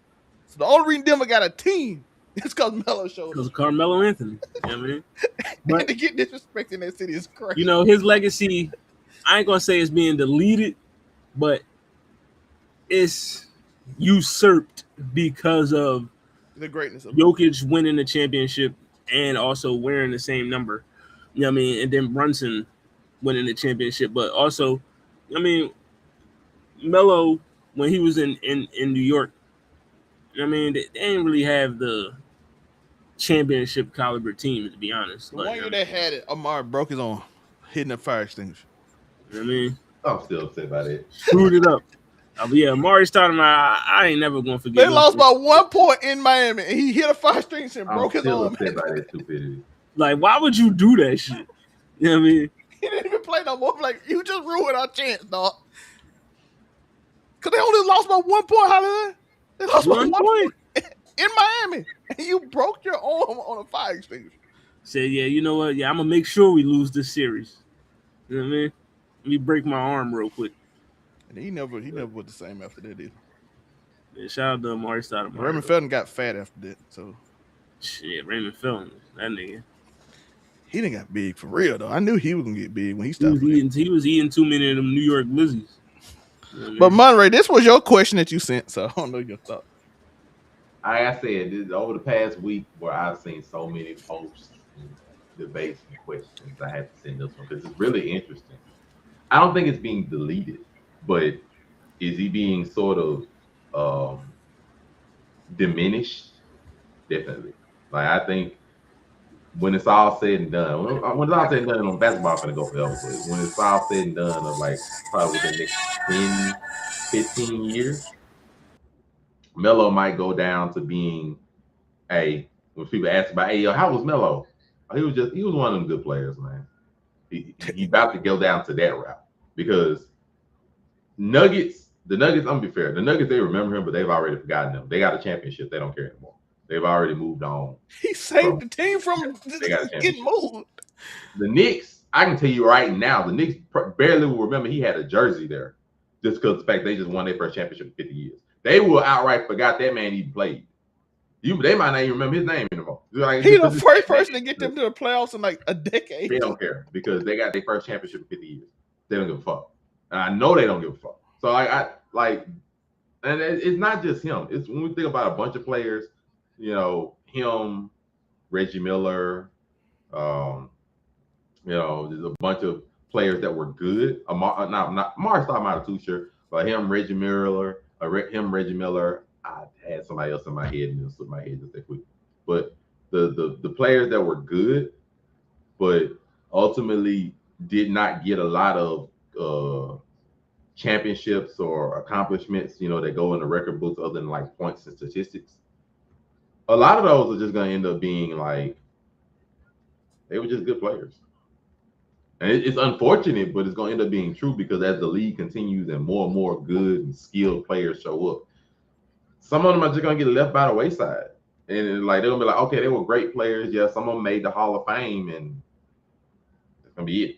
They're like, okay, well, what else did they do? I mean, we're going to be like, okay, what was the highest point of Carmelo's career? Was it playing with AI with the Nuggets, in the Western Conference Finals against Kobe or whatever? Like, yeah, I guess. Or was it, helping the Knicks make their first playoff run? And yeah, but, they also won a championship. Like, saving a franchise from a.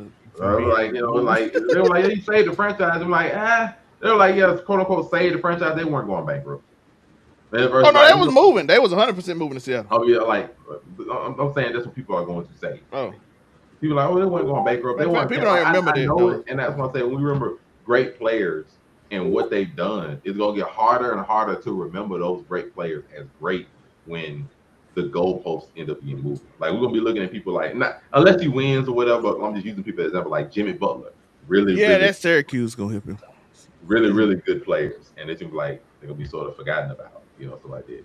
And just they're gonna be good, but it's not gonna really be a lot to help them stand out amongst the rest of the greats as the greats keep increasing.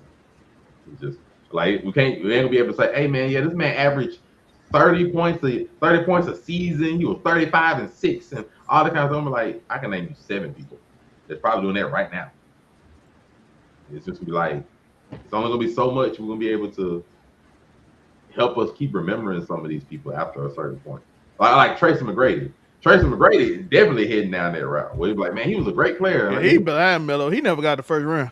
And that's I'm telling you, like, and it's Doc Rivers' fault, by the way. It's Doc Rivers' fault. We know T-Mac was an amazing player, but it's gonna be at the point like it's all Doc Rivers. It's just not gonna be a lot to continue to separate them after a while. Like, we're gonna get to the next iteration of the matter of fact, this is gonna let you know. The next iteration of the top 75 players in NBA history is gonna be way different than what it was last time. And the order, the ranking, all of it's gonna be way different. So I just know, like, it's not necessarily being deleted, but I feel like Melo's gonna still make it the next because it's like 15 people behind him. I ain't saying he's gonna be eliminated, but I'm just saying I'm using that as an example. Like, I want to ask, do y'all agree with this or not? Because I've been saying this for a minute. Because they always said, if Melo was drafted by the Pistons, you know what I mean? Like, yeah, he probably would have won a chip early in his career, but I feel like had he went to Detroit, he wouldn't have been, who he became, because look who Detroit had at the time. I mean, he was going to start off probably like the 3rd or 4th option. You know what I mean? He's going to be the 6th man. It was going to be, you know what I mean? He probably was going to start his first few years off on the bench. You know what I mean? So, I don't know. I think that's an interesting. I think he's such a naturally gifted scorer. He would have still averaged like a lot of points off the bench. Yeah, he probably would have been. And Larry Brown would have taught him so much. I'm gonna be fair. My last thing on Melo, when we was talking about, like, he could have won this chip or whatever. Look, that Denver team was awful. Melo could have won the championship. He chose. He went to Miami. Yeah, that was my thing. He chose New York. He chose you. Asked him to come with them to Miami, and he said no. He wanted to do it on his own. And that's like, in my mind, he chose to want to do it on his own. And sometimes, because I remember I got mad when he even went to the Knicks and he could have left again. He went home. He went to his hometown. I'm like, bro, no. Like, so in my mind, he chose to want to do it on your own. And sometimes that's just a chance you take, versus. I gotta ask y'all because they said something about speaking of the Heat, them winning only 2 chips. Was that a failure? Like No, they people, almost didn't win the other one. like I just don't understand how winning 2 championships in 4 years can be considered a failure. Like I get it. People always want to say, "Oh, LeBron got on stage and said they was going to win 7." Bro, he was hyping the crowd up, man. Like, come on, How dog. the hell? How the hell? Y'all can't really take that shit serious. They just said Wemby's career. I seen people say, I seen LaMelo Ball say Wemby's career is stained forever because he lost the championship at 22. And I'm like, at 22? No matter what, it's stained. I'm like, this is the crazy, and this is a basketball player just saying crazy shit. I've learned that. LaMelo Ball. Then Lonzo said that's the stupidest. Yeah, Lonzo definitely. He had to. How your career stained and you lost a chip at 22. You went to a championship. Everybody they compare to you is literally LeBron, Shaq, Kobe. Like that's who you compare it to right now. They don't mean you gonna get there, by the way. But it's stupid. They don't make a lick of sense. No, I've learned that you can't follow the media. And media, I'm like old media, social media, or whatever. You can't always follow the media and what they say, especially when it comes to narrative. Because there are people that that's not a failure. If you win a championship, just like people were talking about, is LeBron's tenure in LA the last, I think, 8 years or whatever, has that been a failure? And I'm like, he won a championship. No. When people's definition of the word failure in the NBA is just astounding to me. Yeah, the Heat won 2 championships in 4 years. That is an amazing achievement. To call that a failure is insane. Because a failure would be you didn't win. The whole point to win championships and that you won 2. What? How would they ever be? Even if they won 1, it wouldn't be a failure because they came together to win the championship. They won the championship. It wouldn't be a failure. The sons of Devin Booker, Kevin Durant, and Bradley Beal. That's a failure because not only did they not win the championship, they didn't get close. That's a failure. And they just replaced Chris Paul with Durant and Chris Paul. Matter of fact, I've even seen some ones talking about this past Spurs season was a failure. I'm like, bro, they were a play-in team last year. Matter of fact, they wasn't even a play-in team last year. They didn't make the play-in. They had the 3rd pick. They had the 2nd pick in the draft. They went from not making the play-in to making the NBA Finals. How the freak is that a failure? People's definition of the word failure is stupid because they put such insane expectations and move the goalposts after the match starts. Or after the season goes off, or after they make playoffs. You want to move the goalposts. The Spurs could have made the play-in and it wouldn't have been a failure. Just because they weren't in the playoffs last year. They're projected to win 42 games this year. Come on now. At a certain point, media and people got to stop being stupid and moving the goalposts after stuff starts. The definition of the word failure is just different. I was seeing clips of people that were saying it, and before the season, they're like, yeah, that'll be the 16 they win 45 games. Yeah. The Spurs did not have a high estimation of how high it was going to go after the season started. They did not. They picked them to lose in the first round or second. They went to the championship. Not a failure to me. You go from having a 3rd pick in the draft to the NBA Finals. I don't know how that could be considered a failure. Without the starters, they only had, I think, 14 games of playoff experience, and they all came from Fox. So no starters ever played in the playoffs before. I don't know. People just do that. I do want to ask some quick ones though. We got some NBA offseason deals that's going around. I said valid or no because I didn't know if it was going to actually go down, but they didn't. It got Giannis, Jaylen Brown, and De'Aaron Fox. I know Monday have been going on it. Some of the most random trades that I've ever seen that they just put in an NBA 2K trade thing and said it's going to happen. And people have been believing it, so it's been hilarious to me. Definitely. Before holiday goes, because I said if it wasn't Adam Schefter, Shams Charania, Brian Windhorst, or Chris Haynes, I don't give a fuck what these other people be busting out on Twitter because most of them ain't gonna be right. So I'm like, if them 4 ain't got the scoop, why would I expect you to have it before them? Just 9 times out of 10. Yeah, there's gonna be the odd one out. 9 times out of 10, especially about Giannis. Why the frick would I expect you to be this 3-team deal with Jaylen Brown going to Atlanta and Giannis going to Boston and the Milwaukee getting a crap ton of picks and And who was going to Jalen Brown was going to San Antonio and one of them, right? And Darren Fox was going to Boston with Carter Brown. What are we doing? Like, no, this is nonsense. Nonsense, I tell you. Nonsense. Yeah, I agree with Monray. Super nonsense. You just been seeing every offseason we see a bevy of these 2K association ass trades and shit that people be trying. Like the Jalen Brown, Giannis, and whatever Atlanta. To me, that trade just makes no sense at all for all three teams involved. So I don't know why any of them would partake in that.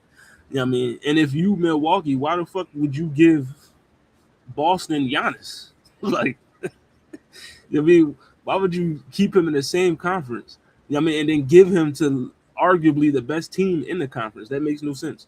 You know what I mean? And then the other trade that I seen that pissed me off that's supposed to be discussed is the Mavericks trading for Joel Embiid, which would be the stupidest trade since Luka for Anthony Davis. Hey, if y'all give him some ACL, y'all might have some. Gotta find some ACLs though. No, I'm good on Embiid, dog. Like, I mean, if this was 5 years ago or something, I'd be like, all right, maybe, but nah. I mean, you going to get Embiid and get what, 40 games out of him? You know what I mean? If that. So, no. I mean, these trades that's popping up now don't make no sense. You know what I mean? And like Monray said, if it's not coming from the legit sources like Shams or, you know what I mean, Adams, Schefter or Windhorse or Bleacher Report or whatever, I'm not paying attention to it because there's so many of these fake NBA troll pages and shit that be posting this misinformation and then motherfuckers run with it. Like niggas begin the NBA Central John, they begin Central every day. You know what I mean? Just because you see the little check mark on there on the Twitter John, you think, it's real information, but it's not. You know what I mean? You could literally type it in on Google and do the research for yourself. But yeah, I'm cool off of these makeshift ass 2K trades. I'm all right. I'm all right. Bro, I saw somebody compare Darren Peterson to Kobe, and I said, that's crazy, Kendrick Perkins. Shout out to Kendrick Perkins, though, for Jackson State University. Going out there to help them out as well as do ESPN, so shout out to that. He's coming down to the SIP, going to HBCU to do some work down there. I would root for Blackford. It's Juneteenth, so shout out to that. But it was another one I saw too. I also saw that I was saying Nick Young said the Spurs season was a D, and I'm like, that's crazy. But man, them niggas on the arena or whatever it's called now, they just be saying shit, bro. I'm like, ever since Gil, even they said stuff with Gil, but it seemed like it was all jokes and they were just talking. Now with Skip there, it's just like we all just finna say the now with Skip there, they just like, yeah, let's just say anything. Let's try to go viral. They was the ones that said the fucking Miami Heat, LeBron's tenure was a failure because he only won 2 chips. Fucking Skip and Kenyon Martin, they were just, adamant that it was a failure. I'm like, 2 championships in 4 years. If that's a failure, I want to fail like that. Yeah. You know it's them and the other show that actually get me upset. That's how I want to fail. The other show that actually get me upset beside that, I don't watch them no more, is the Rich Paul and Max Kellerman show. Rich Paul does propaganda to maneuver around shit, and I know he doing it because he just saying stuff. He says stuff to maneuver around so he can get his 8th player. I'm not saying this as an agent, but bro, if you put Jalen Brunson, first things first, bro. That is the most legit show, and the main one that I watch. I watch so most of these other ones, boy. I watched the Tracy McGrady and them and Vince Young, that little new podcast they got. The only show that get my attention, like Monray, I like First Things First, and Nightcap. That's it. Nightcap is hilarious, bro. I'm just gonna watch Nightcap and First Things First. That's it. If you like football, watch Steve Smith show because it's nothing but hoops. If you enjoyed it, he will break down everything. I love Steve Smith show. It's probably my favorite. And then that other show, the one, what's the other John I hate? The one with fucking. You got Emmanuel Acho and the Speakeasy. They just say clickbait stuff. That shit is so ass, bro. And I love LaShawn McCoy, but come on, man. That's what I've learned, bro. When you in this podcast era and everybody having multiple podcasts and stuff, that a good chunk of them about to be some bullshit. That's what I want. A good chunk of them will be some bullshit. They'll be out here just spitting out random bullshit. Like, what the fuck? Like we oh my God. And then of course the main shows, they gotta stay relevant. So, some of them gonna be sitting up here talking about, Tyler Hero done more in the last 5 years than, Giannis Antetokounmpo, because there's just, what? Michael Wilbon is wild for saying it. I don't give a fuck if Giannis has been hurt for 3 of them years. You ain't gonna sit here and glaze me into believing that Tyler Hero has been worth more to the Miami Heat than the Milwaukee Bucks and Giannis. I'm sorry, you're just not gonna glaze. Tell you, the game ain't been the same since Skip told Shannon to put his glasses back on. I mean, it ain't been the same ever since. But I do want to talk about this before we get off. The ESPN is now doing NILs. As we saw, the number 2 basketball player in the country, the guys, and the number 1 girl in the country is getting NILs from ESPN. But they also, this is why I say ethics, yay or nay. Is it ethical? Is it ethical for them to do rankings as well? Because would they not be incentivized to put the person they paying a little higher? Do y'all think that's ethical? Yeah, I mean, when you put it in that, like, I would have to say no. This kind of look, that's what I thought. I mean, this dude kind of looks suspicious. Like, I mean, what if a few players Hollywood say no to your deal because they want another deal? So do you put and they just all of a sudden the ranking go down 1 or 2? Right. You know what I mean? I was ranked 5th and I said no to the ESPN NIL. Now I'm 11th. You know what I mean? Well, he didn't play well in the playoffs, in the high school playoffs last year. I mean, if I'm gonna be fair, no, it's not ethical, but ESPN ain't been ethical to me in years. So I'm like, it's like what I'm gonna sit here and worry about it. They ain't been ethical in years. Like they ain't been 100% truth telling, depending on the show you watch. Like I'm gonna sit here and be like, expect them to do ethical now. Like no, like I just have not. I've seen ups and downs and manipulation all through the media boards. I ain't gonna sit here and like this is surprising. I'm like, oh, they're doing NILs and oh well. All right then. So I guess whoever gets that nice lucrative contract gonna be top 5. I just literally saw the same ESPN boost the heck out of Wemby being the best player in the world. After a double overtime game and a lucky shot. I've seen them also be like Anthony Edwards is the next coming of Michael Jordan. Why the heck I'm gonna sit here and be like they're ethical when they haven't been ethical in years? I think they call him Michael Jordan's son. Like what? I raged that day when they said that bullshit. I'm like, no, the freaking is not. Like, so like, no. Anthony Edwards, MJ's son. No. Anthony Edwards and Jimmy Butler is. Oh my gosh, boy. Apparently Michael Jordan's children. You know what I mean? So like I said, no. I didn't know it ain't ethical, but no, I ain't surprised. Yeah. We got one more topic and then we're gonna get out of here. Should yay or nay ethics? Even though I misspelled ethics, you know that. But an NFL team should take a shot on Brendan Sorsby. If you don't know, Brendan Sorsby decided not to go back to Texas Tech after his gambling scandal that he bet on his own team. So he decided not to go back to Texas after he got an injunction which would allow him to play from the Texas Tech judges, which I thought was crazy that all the judges was from that school, so they let him play. He decided to go to the supplemental draft anyway. Is it ethical as a team to take a man that gamble on his own team? Hell no. But, this is the NFL. They've ignored people's nefarious activities before. Like, people have abused women and done a bunch of things and still been able to play. You had a prominent quarterback sexually assault a woman, and he probably missed a total of 4 games because of that. They were married. You had a NFL player go to a concert and call a group of black people the N-word, and they send them to sensitivity training. So, Brandon Sorsby, he probably fit right in.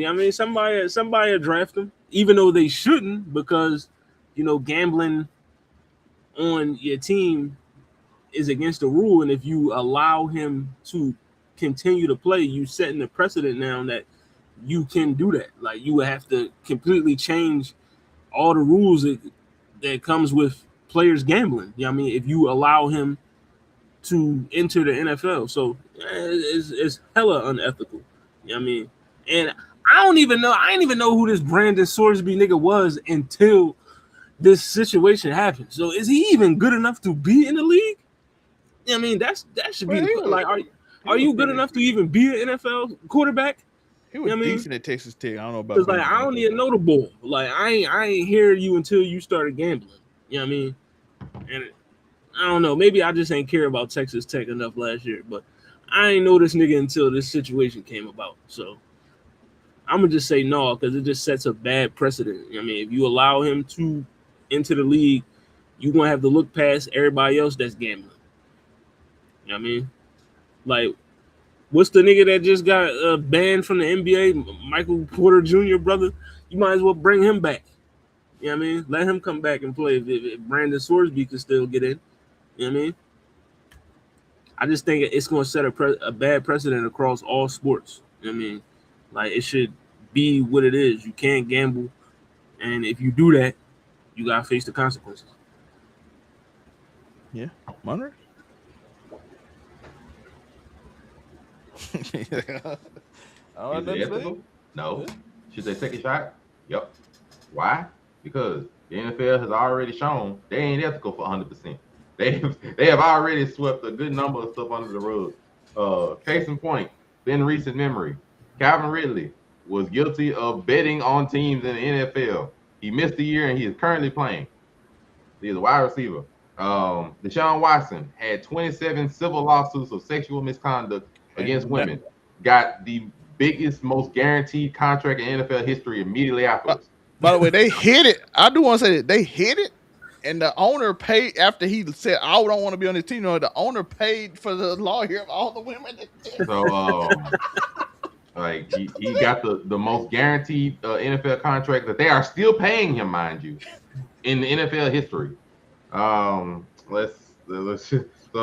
Rashee Rice is currently in problems right now for possible domestic violence and other drug or issue related items. Here's one, Hollywood. James Pierce Jr. was following a girl and literally put her in mental and potentially physical danger, and currently is still on track to play in the NFL. He wrecked the Lambo to get her too, dog. I'm not going to sit here and act like the NFL has wrecked the Lambo. Shout out to Rakia Jackson. Yeah, you know, I pray you're getting all the help protection that you need, baby. Like I'm just using this as examples to show the NFL has not been 100% on the up and ethical. Nope. Sean Payton was guilty of Bountygate and literally taking hits out on quarterbacks and other players on his team. Motherfucker, right now in the league coaching. Right, what are we doing? What am I gonna sit here and act like they've been 100% ethical on the up and up? Excuse me? The many chances they gave Antonio Brown, even though some of that was Tom Brady, Antonio Brown got.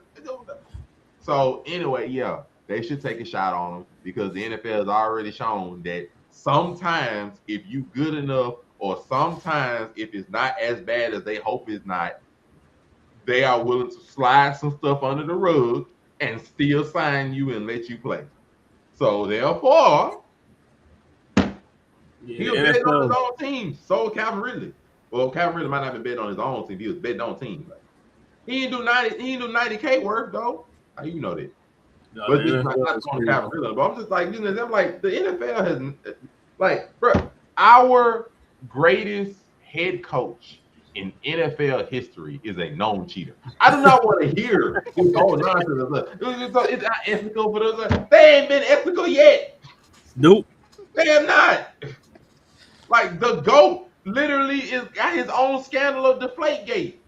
I'm not gonna sit here and act like the NFL has been ethical. They ain't been ethical since its inception. Hell the fuck. They like, look, if we can sweep this under the rug and it's not that bad, let them play. We've seen it. Like, don't take a shot at them. Why not? They ain't no different. As long as it's not like tragically bad. Bro, some of it tragically bad. you remember the nigga? What's his name? Greg Hardy. Nigga beat his girlfriend up, tossed her on a bed of machine guns, and the nigga got signed by the Cowboys the next year. Yeah, there's been some instances like the Ray Rice incident Come on, they refused to dog. let that go, or the Henry Ruggs incident they refused to let that go. I get they have limits. I'm not Right. saying Henry NFL Ruggs is hard. was They bad. have limits, but I'm not gonna act like they're ethical. Like they're not 100% ethical. I mean, the Patriots They had can a slide under the Aaron Hernandez was in the league. Aaron Hernandez was in the league. That's he all was you need to know. murdering people. Like, if they can lift up and let them slide under the rug. He was a mass murderer. He was catching touchdowns from Tom Brady. I'm like, And they said the only reason he didn't murder more people because Tim Tebow was keeping him from killing. Tim Tebow prayers was keeping. like That's a I crazy had story. more issue with Tim it. Tebow prayers was. Yo, I have you seen the story about that Florida team? reinstating them than the No, that freaking Florida team was NFL. crazy. They had don't even Tebow, surprise me. They Hernandez, Cam Newton on the same roster. Brandon Spikes. Brandon Spikes. Spikes. What's the other dude name? Brandon whatever name. Who else? Percy Harvin was on that team. They said Percy Harvin was wild too. They like, Percy Harvin might have killed somebody. They said Tim Tebow prayers kept that team together. Yeah, Tim Tebow was talking to God a lot with that team. You know what I They mean? even they said it. Hernandez said it. He's bro, like, yo, like, Tim we Tebow literally prayed me had- from killing We people. had players like Nadam King Sue and Vontaze Burfict being the Draymond Green in the NFL. Mother, let them play. Yeah, Vontaze Burfict, the reason why AD wilding out now. Hey man, I promise I have never seen something so direct that happened directly and it changed the man. You know, he used to be quiet. He used to be quiet and didn't say a word. Next season, he in the locker room while coach was in there doing the video. Like, look at me. Right, he on Instagram live And it's the next year. I'm like, when you start Vontaze doing Burfict changed the trajectory of Antonio's brain. You know what I mean? Lawrence Taylor had a multitude of issues. When he was in the Lawrence league. Taylor. Lawrence Taylor was doing crack before game. What are we doing? He's the greatest defensive player of all time. Hey, like the NFL let ethics go a while ago.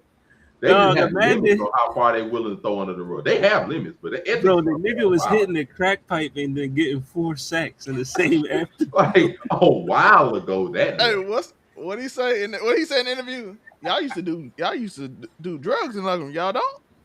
How you take all these hits and don't do drugs? That nigga was coke. That's why he was so ferocious. He was coked up the whole fucking time. I bet Deacon Jones would too, just slapping his head. The New York Giants just had a whole kerfuffle because Jackson Dart out there introducing Donald Trump in pep rallies and stuff. We just had more struggles and strife and debates and stuff. Like, what are we doing? Talking about some ethics. The NFL let ethics go decades ago. Decades. What? Yeah, I mean, you can't be ethical and a billionaire. You know what I mean? I'm like, wait a minute, bro. They let they go. Wow. The two don't go hand in hand. Hey, merch coming soon, by the way.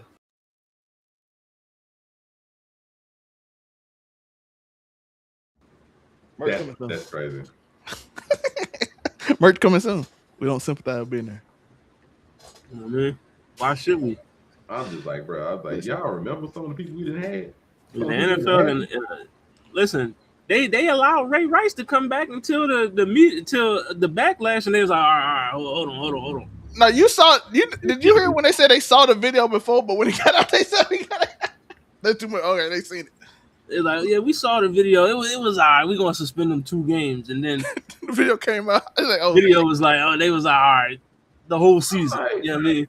Y'all remember Michael Irvin? He knocked her got put on probation for being caught with some. Like, what are we talking about? Some ethics.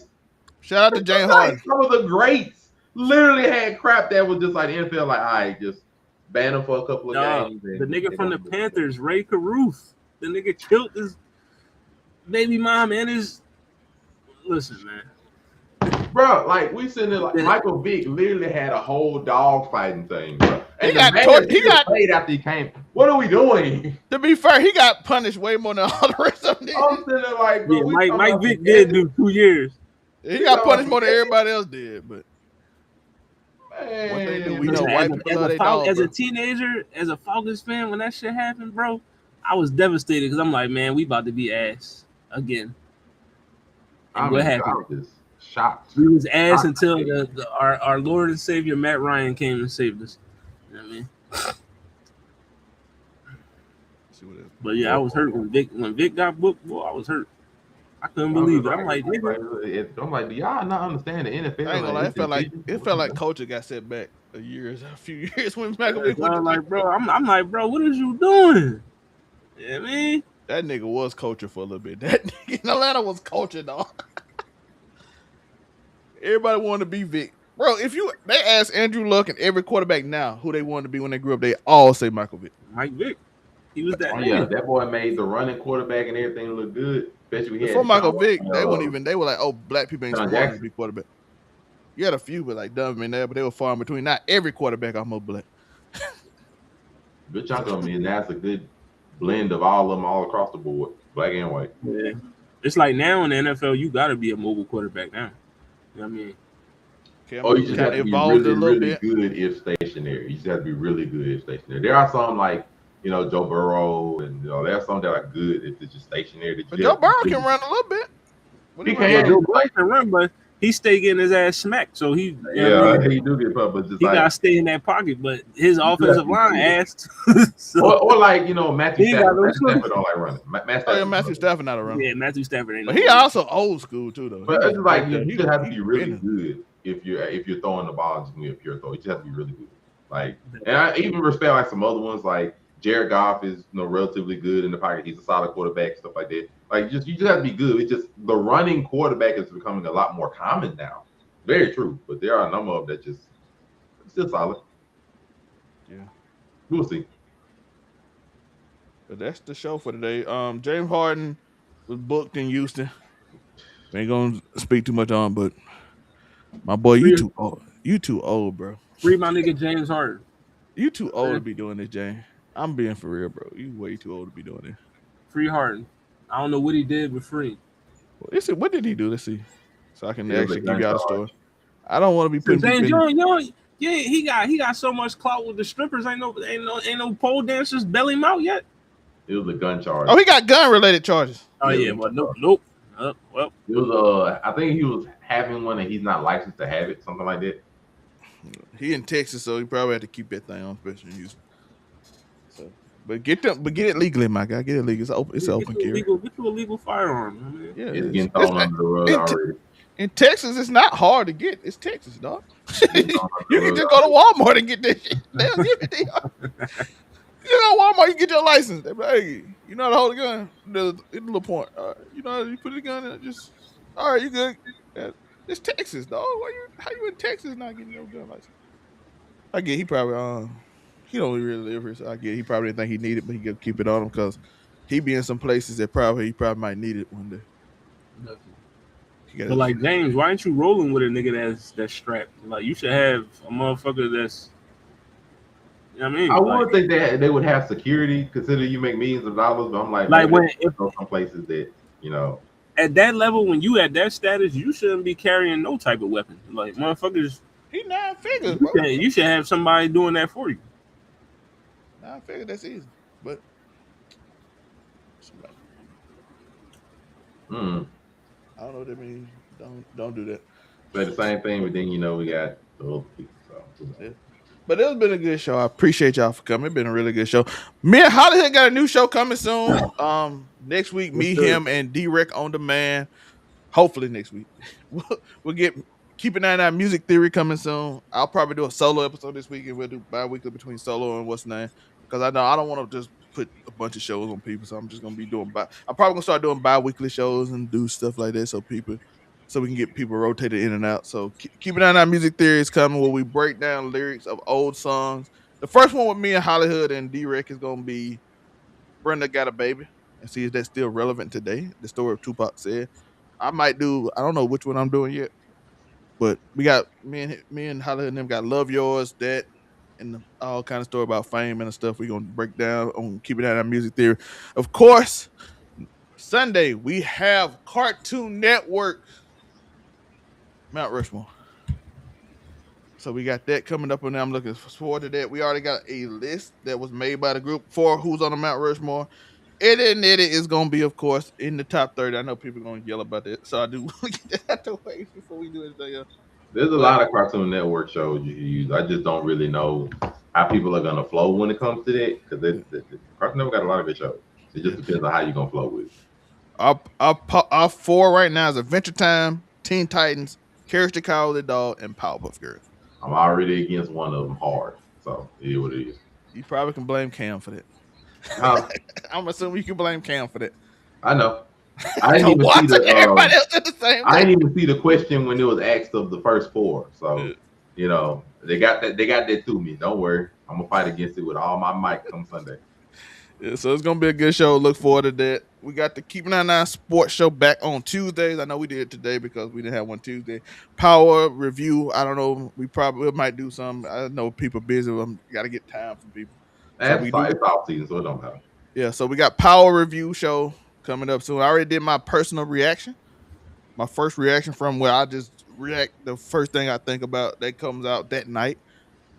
And so we got a lot of shows coming. I got not for your For You page, not your FYP, a new show with the waifu girls. So that's gonna be a fun thing. So like I said, this summer I'm gonna try to put out a bunch of high quality shows with different ideas and different looks and different feels to engage with y'all, man. So overall 99 ent@gmail.com. I know I'm talking to them, but I want to get all this stuff out. So just go ask your questions, put your ideas out there. Make sure you like and subscribe. Go to overall99media.org.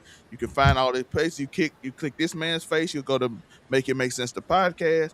You go to the affiliate page, you will see both of How the Hood stuff, the Blur Quartet, and the What It Sound Like pages and all that. If you just go to his page, as well as I know it says Sculpture, but it's supposed to be Brigade and a bunch of other like small businesses that I'm gonna support. I'm gonna try to put more small businesses on there.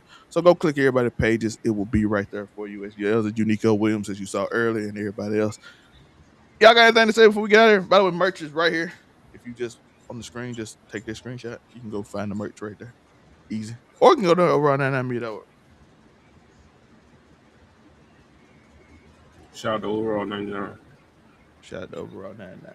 I mean, what it sound like back next week? Let's go. A lot of music next week. By the way, I mean, I'm looking forward to this. we got the mid-year review for what it sound like, and then I'm gonna keep it going after that because we've been going for too long. But that music theory show, the music theory show, I'm looking forward to. I'm looking forward to that one too. I got a lot of thoughts about a lot of songs. You know what I mean? So we already got. I think we only gonna probably we got 4 songs, but I don't know if how we gonna do it. I might do some of myself. We gonna talk about. We made a new chat that we can talk about and break it down. Some of them I don't know if they want to do. I'll just do it myself in the solo episode. But then we only got 4, so we'll just continue to make the list as we go. But I'm looking forward to that. I appreciate y'all for watching. We about to get out there.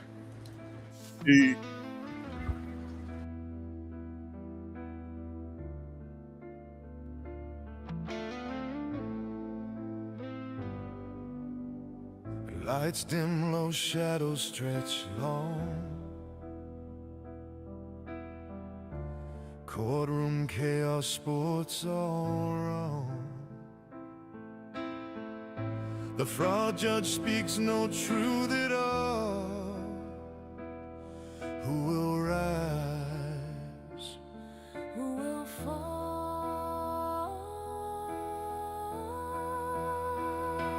Keep it 99.